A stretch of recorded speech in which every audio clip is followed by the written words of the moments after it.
Hi, everybody. Welcome back to the Academic Convenience Store, where you can find fun, fast, and functional facts. Thank you so much for stopping by with me today. And I'm going to ask if you could please like, share, subscribe to the channel.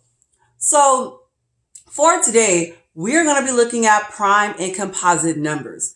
And so prime and composite numbers are part of a way of organizing a group of numbers or identifying a certain set of numbers. And so you will find that in math, and as you go through different grade levels and different subject areas in math, that numbers are classified differently.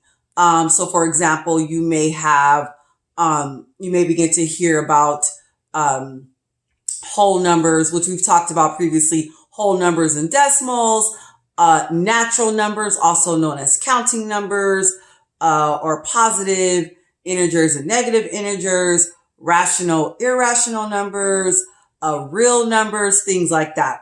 And so these are ways that the numbers get classified depending on how they're going to be used. And so similarly, in the way that we looked at those who joined me for the So What's the Science segment, how the various elements are classified on a chart, sometimes by the gases, the liquids, or the solids.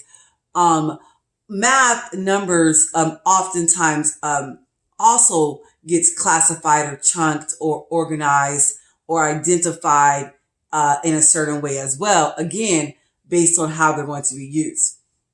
And so for prime and composite numbers, these are good to be able to identify the difference between the two, because especially when you start working with fractions, prime factorization, you're going to want to know the best way to identify a prime and composite number.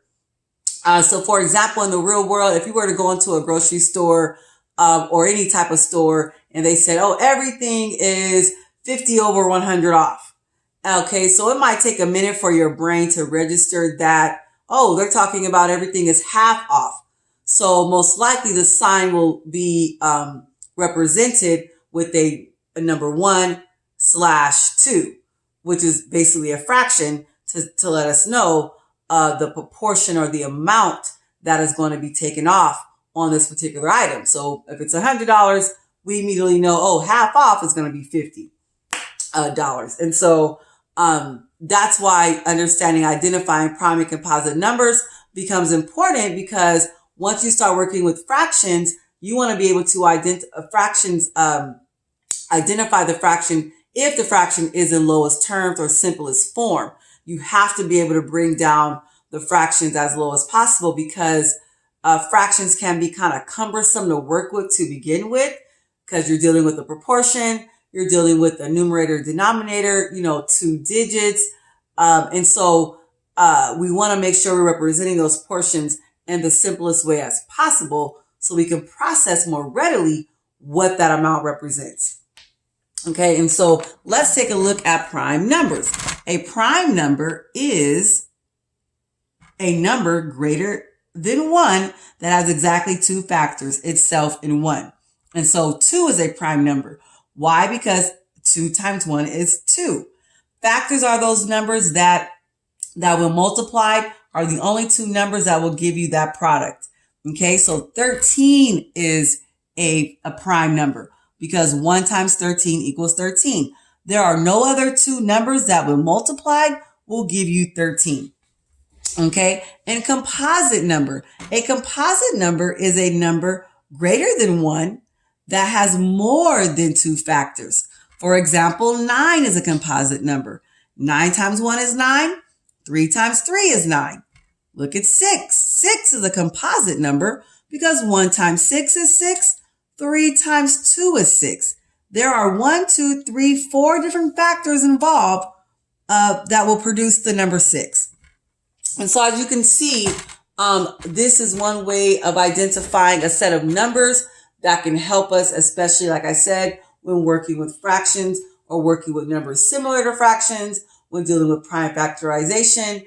You want to be able to identify the difference. And so one way to find all the prime numbers from 1 to 100 is using a strategy called the Sieve of Eratosthenes. The Sieve of Eratosthenes is basically an ancient method for finding prime numbers. And so it's basically a 100s chart. You could actually take a pencil and just write all the numbers from 1 to 100, or you can use a chart, which I recommend. So you'll take the chart and you'll see, okay, number 1. You're going to automatically cross off number 1. Why? Because 1 is not a prime number. I think they used to try to classify it as a prime, but based off of what a prime number is, it technically is not a prime number, because a prime number is a number greater than 1 that has exactly 2 factors. And so 1 is not greater than 1. 1 is 1. And the only 2 factors that can get you 1 is 1 times 1. So then you got to go to the next number, which is 2. We also know that 2 is a prime number, right? A number greater than 1. 2 is greater than 1. And the only 2 factors I can give you 2 is 2 times 1. So once I circle 2 and identify that as my prime, I'm going to skip count and cross off all the multiples of 2. So 2, 4, 6, 8, 10. We're going to cross off 12, 14, all the way down to the number 100. Then you're going to come back up to the number 3. 3 is also prime. It fits the requirement. A prime number is greater than 1. Okay, 3 is greater than 1. The only 2 factors I can give you 3 are 1 times 3. I'm then going to skip count all the multiples of 3 on the chart.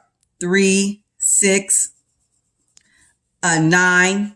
I recommend using maybe a 2-tone or 2 different color pencils or crayons. But what you're going to find is that you're running into those same values, because oftentimes these numbers have a more than 1 factor, or the multiples begin to match up. You do the same thing for 5. 5 is, again, it's greater than 1, but it only has 2 factors that can give you the value, the product of 5. And then skip count 5, 10, okay, 15, 20. And you're going to start to see some patterns as you're marking off all the values. And I believe it's from 1 to 10 is where you will begin to notice the patterns that are of all the numbers that are being marked off. And so all the numbers that are marked off are your composites. All the numbers that are left with the circle are your prime numbers. And so that is one strategy of finding the prime numbers. And then once you start working with them more, you'll be able to immediately identify, oh, that's a prime. Oh, that's a composite. Especially when it comes to fractions, it's nice to be able to identify quickly. Okay, this fraction is not reduced to lowest terms. I see 2 composite numbers here, or this fraction is reduced to lowest terms because I see 2 prime numbers. And the same way of the example of half, 1/2, that for sure, those values are reduced down to their prime numbers. So that's pretty much all I have for you today, prime and composite numbers. And so I hope that you gained something of value. I hope to see you next time, and take care.